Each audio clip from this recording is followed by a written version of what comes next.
நாம் எல்லாருமே லா இலாஹ இல்லல்லா என்கிற திக்ரை ஓதக்கூடியவர்கள் தான். இந்த லா இலாஹ இல்லல்லா என்கிற திக்ர், இதற்கு கூடவே நமது இறை தூதர் ஸல்லல்லாஹு அலைஹி வஸல்லம் கூறிய இந்த 3 இஸ்முகளை நாம் சேர்த்து இந்த திக்ரை ஓதினால் அவர்களுடைய வாழ்க்கையில் கிடைக்கக்கூடிய 7 அற்புதமான சிறப்புகளை இன்னைக்கு பார்ப்போம். நபி ஸல்லல்லாஹு அலைஹி வஸல்லம் எண்ணி எண்ணி சொல்றாங்க, இந்த சிறப்புகள் கிடைக்காமல் அந்த அடியான் இந்த துனியாவை விட்டு அவன் யாத்திரை செல்ல மாட்டான் என்று. அதாவது அந்த வகையில அந்த அடியானுக்கு பணக்காரன் ஆகாமலேயோ அல்லது பரக்கத்தும் ரஹ்மத்து கிடைக்காமலோ மரணம் என்கிற அந்த நேரத்தில் ஈமான் கிடைக்காமலோ அந்த அடியான் மரணத்தை சுவைக்க மாட்டான் அப்படின்னு. இந்த சிறப்பு மட்டுமல்ல, இன்னும் பல சிறப்புகள் அடங்கியுள்ள ஒரு சக்தி மிகுந்த திக்ராகும் இது. வீடியோ முழுவதுமாக கேளுங்கள். லா இலாஹ இல்லல்லா எப்படி ஓத வேண்டும் என்பதையும் தெரிந்து கொள்வோம். அதற்கு கூடவே அற்புதமான இந்த 3 இஸ்முகளை நீங்கள் ஓதி பாருங்க. இந்த ஒரு இல்மை அடுத்தவர்களுக்கும் பகிர்ந்து கொள்ளுங்கள். அஸ்ஸலாமு அலைக்கும் வரஹ்மத்துல்லாஹி வபரகாத்துஹு. பிஸ்மில்லா வல்ஹம்துலில்லா ஸலாத்து வஸ்ஸலாம் அலா அஷ்ரஃபி ரசூலில்லா வலா ஆலிஹி வஸஹ்பி அல்-ஃபைஸின் இப்ரித்துல்லா. அம்மாபாத். நாம் செய்யக்கூடிய ஒவ்வொரு அமல்களையும் அல்லாஹு தாலா ஏற்றுக்கொள்வானாக. அறிந்தோ அறியாமலேயோ நம்மிடத்திலிருந்து வந்த சிறிய பெரிய அனைத்து தவறுகளையும் மன்னித்து அல்லாஹு தாலா நமக்கு பொருத்தம் வழங்குவானாக. இன்னும் இந்த வீடியோ கேட்டுக்கொண்டிருக்கக்கூடிய, என்னுடைய சவுண்டை கேட்டுக்கொண்டிருக்கக்கூடிய ஒவ்வொரு சகோதர சகோதரியின் கல்வியில் இருக்கக்கூடிய ஆசைகளையும் இறைவன் பூர்த்தி செய்து தருவானாக. நாளை நமது இறை தூதர் ஸல்லல்லாஹு அலைஹி வஸல்லம் அவர்களோடு சொர்க்கத்தில் ஜன்னத்துல் ஃபிர்தௌஸில் ஒன்றாக இருப்பதற்கு நமக்கும் இறைவன் பாக்கியம் செய்வானாக. ஆமீன். இன்னைக்குள்ள வீடியோ என்பது ஒரு அற்புதமான வீடியோ ஆகும். நாம் லா இலாஹ இல்லல்லா என்கிற தஹ்லீல ஓதக்கூடியவர்கள் தான். ஓதும்போது நாம் கவனித்து ஓத வேண்டும். நிறைய பேர் ஓதுவது லா இலாஹ இல்லல்லா. பல நேரங்களில் லா இலாஹ இல்லல்லா என்பது லா இலாஹ இல்லல்லா என்பதாக ஆகிவிடுகிறது.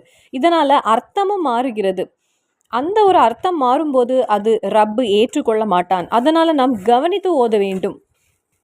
நபி ஸல்லல்லாஹு அலைஹி வஸல்லம் அவர்களுடைய ஹதீஸை வச்சு சொல்கிறாங்க, கடன்கள் அடைந்து கிடைப்பதற்கு இந்த ஒரு திக்ர் போதுமானது என்று. அதுபோல் பணம் அதிகரிப்பதற்கு, பரக்கத் ரஹ்மத் வந்து நம்மிடத்தில் தங்குவதற்கு, வாழ்க்கையில் நமக்கு என்னென்ன தேவையோ சகல தேவைகளும் நம்மிடத்தில் வந்து சேருவதற்கு இந்த ஒரு திக்ர் போதும். அதையும் தாண்டி நமக்கு இறைவன் கணக்கு செய்திருக்கக்கூடிய முசீபத் எல்லாம் நம்மிடத்திலிருந்து விலகுவதற்கு இந்த திக்ரு போதும். கிதாபுகளில் மகான்கள் பதிவு செய்திருக்காங்க. இனி இதோடைய சிறப்புகளை நம்ம பார்ப்போம், தெரிந்து கொள்வோம். ஹபீபான ரசூல் ஸல்லல்லாஹு அலைஹி வஸல்லம் சொல்கிறாங்க, நான் சொல்லக்கூடிய இந்த திக்ரை ஓதக்கூடியவர்களுக்கு வாழ்க்கையில் முசீபத் என்பது அவர்களுடைய பக்கத்தில் கூட வராது. அந்த முசீபத்தை அனுபவிக்க வேண்டிய ஒரு நிலை அவர்களுக்கு வராது என்று. ஃபகீர் என்பது அனுபவிக்கக்கூடிய நிலை அந்த அடியானிடத்தில் இருக்காது அப்படின்னு. முசீபத்து என்றவுடன் வெறும் உணவு அப்படின்னு மட்டும் நீங்கள் நினைக்காதீங்க. சிலருக்கு நல்ல படிப்பு இருக்கும், நல்லா படித்திருப்பாங்க, ஆனால் வேலை கிடைக்காது. இன்டர்வியூ அட்டென்ட் செய்திருப்பாங்க, ஆனால் எந்த வேலையுமே கிடைக்காமல் இருப்பாங்க. அது ஒரு முசீபத்து தான். சிலர் கல்யாணம் முடிந்து வருடங்கள் ஆனாலும் குழந்தைகள் இல்லை, அது ஒரு முசீபத்து தான். சிலருக்கு கல்யாணம் செய்ய ஆசை இருக்கும், பல வருடங்கள் ஆகியிருக்கும், வயது வந்திருக்கும், ஆனால் ஒரு துணை கிடைக்காமலே இருப்பாங்க, அதுவும் ஒரு முசீபத்து தான். சிலர் பிஸ்னஸ் செய்வாங்க, அதில் எந்த ஒரு முன்னேற்றமும் இல்லாமல் இருக்கும், அதுவும் ஒரு முசீபத்து தான். சில நபர்களுக்கு அவர்களுடைய நேரத்தில் பரக்கத் இல்லை, அதாவது அந்த ஒரு நேரத்தில் பரக்கத் இல்லாமல் இருக்கக்கூடியதும் ஒரு முசீபத்து தான். முசீபத் என்பது உணவு கிடைக்காதது மட்டுமல்ல, நமது துறைகள் எல்லாம் ஒன்று எளிதாக கிடைக்க அதற்கு வேண்டி இறைவனிடத்தில் நபி ஸல்லல்லாஹு அலைஹி வஸல்லம் ஃபக்கீரிலிருந்து என்னை பாதுகாப்பாயாக அல்லாஹ் என்று துஆ செய்தாங்க. அல்லாஹும்ம இன்னி அஊது பிக மினல் ஃபக்கீர், இறைவா எல்லா முசீபத்திலிருந்தும் நீ பாதுகாப்பாயாக. ஒரு நபருக்கு தொழ முடியவில்லை அப்படின்னா அதுவும் ஒரு முசீபத்து தான். அந்த நபருடைய நேரத்தில் பரக்கத் இல்லாதது தான். ஒரு நபருக்கு குர்ஆன் ஓத முடியவில்லை என்றால் அது ஒரு முசீபத்து தான். அந்த நபருடைய நேரத்தில் பரக்கத் இல்லை, குர்ஆன் ஓதவும் முடியவில்லை, தொழவும் முடியவில்லை என்றால் அந்த அடியானுடைய நேரத்தில் அவனுக்கு பரக்கத் இல்லை என்று அர்த்தம். அப்போ குர்ஆன் ஓத வேண்டும், தொழ வேண்டும் என்றால் நமது வாழ்க்கையில் உள்ள ஃபகீர் விலக வேண்டும். நபி ஸல்லல்லாஹு அலைஹி வஸல்லம் கூறியது, இந்த திக்ரை எந்த ஒரு அடியானாவது ஓதினால் அவர்களுக்கு கிடைக்கக்கூடிய அழகான ஒரு வண்டர்ஃபுல்லான சிறப்பு என்பது ஃபக்கீர் அவர்களுடைய வாழ்க்கையில் அருகில் கூட வராது. அதற்கு கூடவே இறை தூதர் ஸல்லல்லாஹு அலைஹி வஸல்லம் எடுத்து கூறுகிறாங்க, நாம் மரணித்தால் கபரில் தனியாக நாம் படுக்க வேண்டியவர்கள் தான். இன்னைக்கு நமது பக்கத்தில் இருக்கக்கூடிய யாருமே நம்மோடு இருக்க மாட்டாங்க நாளை கபரில். இப்போது நம்முடைய அருகில் கணவர், குடும்பம், பிள்ளைகள் எல்லாருமே இருப்பாங்க. எல்லா காரியத்திலையும் நமது பக்கத்தில் ஒருவருடைய ஒரு சப்போர்ட் நமக்கு கிடைத்து கொண்டிருக்கும். ஆனால் கபரில் நாம் தனியாக தான் இருக்க வேண்டும். ஆனால் இந்த திக்ரு ஓதியவன் கபரில் தனியாக இருக்க மாட்டான். இனி 3வது சிறப்பு, அந்த அடியானுடைய வாழ்க்கையில் இறைவன் சம்பாத்தியத்தை கொண்டு சேர்ப்பான், பரக்கத்தை இறைவன் கொடுப்பான், ரஹுமத்தை அல்லாஹு தாலா வாரி வாரி வழங்குவான். அந்த நபருடைய வாழ்க்கையில் பணம் ஓடி வந்து சேரும், பரக்கத் ஓடி வரும் இந்த திக்ர் ஓதக்கூடிய அடியானுடைய வாழ்க்கையில். காரணம், அந்த அளவிற்கு பவர் நிறைந்த ஒரு திக்ராகும் இது. அதாவது முசீபத்து விலகி சம்பாத்தியம் நம்மிடத்தில் வந்து சேரும். அப்படி நம்மிடத்தில் சம்பாத்தியம் வரும்போது நமக்கு நிறைய ஹயரான விஷயங்களை நமக்கு செய்ய முடியும். நமது பிரச்சனைகள் விலகி சந்தோஷமும் சமாதானமும் நிறைந்த வாழ்க்கையை நமக்கு கிடைக்கும். அது துனியாவில் மட்டுமில்லை, நாளை ஆகிரத்திலும். அதற்கு கூடவே மற்றொரு விஷயம், சொர்க்கத்தின் வாசல்களை நமக்கு திறந்து தரக்கூடிய ஒரு திக்ராகும் இது. இந்த திக்ர் ஓதுவதால் இந்த 4 சிறப்புகள் கண்டிப்பாக கிடைக்கும் அப்படின்னு நபி ஸல்லல்லாஹு அலைஹி வஸல்லம் எடுத்து கூறினாங்க. ஃபக்கீர் என்பது, நாம் எல்லாருமே பயப்பட வேண்டிய ஃபக்கீர் என்பது நமது வாழ்க்கையில் அந்த அடியானுடைய பக்கத்தில் கூட வராது. கபரில் அந்த அடியான் தனியாக இருக்கக்கூடிய நிலை அவனுக்கு இருக்காது. இந்த திக்ர் அங்கு ஒரு நண்பனாக வந்து நிற்கும். 3வது, அந்த அடியானுடைய வாழ்க்கையில் சமாதானத்துடைய சம்பாத்தியத்தின் கதவுகளும் திறந்து கிடைக்கும். சொர்க்கத்தின் வாசல்கள் அவனுக்கு திறந்து கிடைக்கும். சம்பாத்தியம் என்பது அவனை தேடி வரும். பரக்கத்தும் ரஹுமத்தையும் அல்லாஹு தாலா வாரி வாரி வழங்குவான். ஓத வேண்டிய எண்ணிக்கையாக நமது இறைத்தூதர் ஸல்லல்லாஹு அலைஹி வஸல்லம் சொல்றாங்க, ஒரு அடியான் மன்கால மிஅத்த மரத்தின், எந்த ஒரு அடியானாவது 100 தடவை ஓத பாக்கியம் கிடைத்தால் அவன் உண்மையான ஒரு பாக்கியசாலி. சொர்க்கத்தின் கதவுகள் அவனுக்கு திறந்து கிடைக்கிறது, பரக்கத் என்பது வந்து சேருகிறது, பணம் அவனை தேடி வருகிறது, ரஹுமத் என்பது அவனிடத்தில் ஓடி வருகிறது, கபரில் ஒரு நண்பனை கொண்டு சேர்க்கிறது. ஃபக்கீர் விலகுவதற்கு இந்த ஒரு திக்ரை நீங்கள் 100 தடவை ஓத வாய்ப்பு கிடைத்தால் அவர்களுக்கு கிடைக்கக்கூடிய இந்த சிறப்புகள் எல்லாம் தான் நபி ஸல்லல்லாஹு அலைஹி வஸல்லம் எடுத்து சொல்லியிருக்காங்க. இன்னும் ஒவ்வொரு நாளும் அப்போ 100 தடவை ஓத வாய்ப்பு கிடைத்தால் அந்த சகோதர சகோதரிகள் எதையும் நினைத்து பயப்பட வேண்டிய தேவையில்லை. அப்போ பேசிக்கொண்டிருக்கக்கூடிய எனக்கும் கேட்கக்கூடிய உங்களுக்கும் இந்த திக்ரை ஓதுவதற்கு இறைவன் பாக்கியம் செய்வானாக.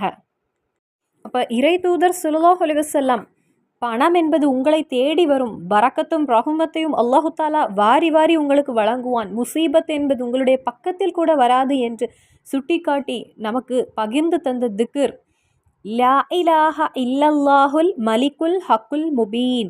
லா இலாஹ இல்லல்லாஹுல் மலிக்குல் ஹக்குல் முபீன். இதற்கு கூடவே மகான்கள் கற்றுத்தந்த மற்றொரு விஷயம், எந்த ஒரு அடியானாவது ஃபஜ்ருக்கு பின் சொலாத்தி சுபஹி, அதாவது ஃபஜ்ருக்கு பின் ஓதினால், மிஅத்த மரத்தின் 100 தடவை ஓதினால் அந்த அடியானுக்கு இறைவன் 3 காரியங்களை வழங்குகின்றான். ஃபஜ்ருக்கு பின் ஓதக்கூடிய அந்த அடியானுக்கு அது என்னன்னா, துனியாவிலையும் ஆகிரத்திலையும் உள்ள சகல காரியங்களையும் அல்லாஹு தாலா அவன் அனுபவிக்கக்கூடிய சகல வேதனைகளில் இருந்தும் அந்த விஷயங்களை எல்லாம் அல்லாஹு தாலா எளிதாக்கி கொடுக்கின்றான். எந்த ஒரு நெருக்கத்தையும் அல்லாஹு தாலா எளிதாக்கி கொடுக்கின்றான். எவ்வளவு ஒரு சிரமத்தில் இருந்தாலும் அதை இறைவன் எளிதாக்குகின்றான். அதாவது சில நேரத்தில் நம்மளால தாங்க முடியாத நெருக்கங்களை அனுபவிப்போம். அந்த நெருக்கங்களை அல்லாஹு தாலா நம்மிடத்தில் வரவிட மாட்டான். சில நபர்களை நமக்கு பார்க்க முடியும், அதிக அளவில் சந்தோஷமாக இருப்பாங்க, ஆனால் அவங்கள சுற்றி பல பிரச்சனைகள் நடந்து கொண்டிருக்கும். ஆனால் அவர்களுக்கு அது ஒரு சுமையாகவே இருக்காது. ஏனென்றால் அவர்களுடைய கல்புகளை இறைவன் ஏற்றுவிட்டான். இறைவன் அவர்களுடைய கல்பில் சமாதானத்தை ஏற்படுத்தி விட்டான். இறைவன் நமது கல்பில் சமாதானத்தை கொண்டு வந்தால் அப்புறம் நமக்கு என்ன ஒரு டென்ஷன், என்ன வேதனை இருக்கிறது? நாம் அதிக அளவில் பயந்து பயந்து நாம் இருக்கக்கூடியது, நாம் அதிக அளவில் டிப்ரெஷன் ஆகிறது எல்லாமே. அதாவது ஒரு கடன் வந்து நிற்கும்போது, பிள்ளைகளுடைய கல்யாணம் என்பது வரும்போது, கடன் சுமை என்பது அப்படி பெருகி நாம் மூழ்கி இருக்கும்போது, நமது கல்வியில் ஒரு சமாதானம் இல்லாததால் தான் அதிக அளவில் பயத்தோடு நாம் இருக்கக்கூடிய ஒரு நிலை வரும். அப்படி இருக்கக்கூடிய ஒரு நபருடைய கல்வியில் அல்லாஹு தாலா சமாதானத்தை ஏற்படுத்தி கொடுப்பான். சில நபர்களை பார்க்கும் போதே நமக்கு ஒரு பாசிட்டிவ் எனர்ஜி கிடைக்கும். ஏனென்றால் அவர்களுடைய கல்வியில் எந்த ஒரு டென்ஷனும் இருக்காது. அவர்களை பார்க்கும் போதே நமக்கு நம்முடைய வாழ்க்கையில் ஒரு நம்பிக்கை வந்துவிடும்.